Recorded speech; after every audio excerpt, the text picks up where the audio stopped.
This is the Sophia 292 with the macro tuners, 60-to-1 tuning range and locking mechanism. You have to lock the mechanism before you use the tuners so that these tuners will move freely within that.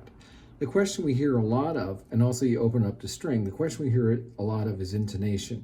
This round port by the string slot can access a 2mm wrench.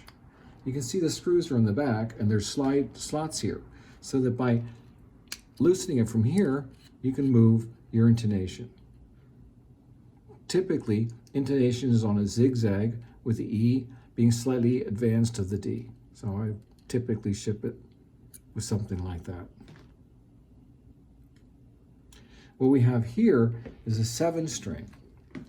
And this has an intonation that's a little bit further back on this based on how the builder set it up.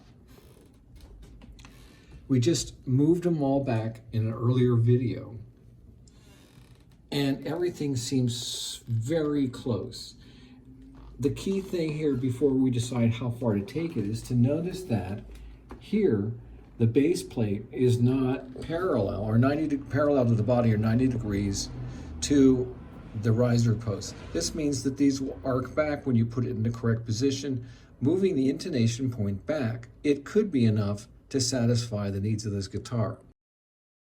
The way we do that is by moving these 2 screws a little bit further, since the global tuner has already exhausted its range based on the prior setup of where the intonation was closer to the nut. In this case, we'll simply take a regular screwdriver,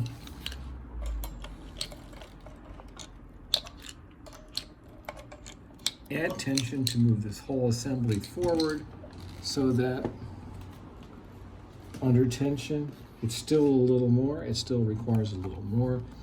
It's a 2-step process because as you increase the tension here, the string tension has to be adjusted to match this new amount of tension set up in the tremolo springs.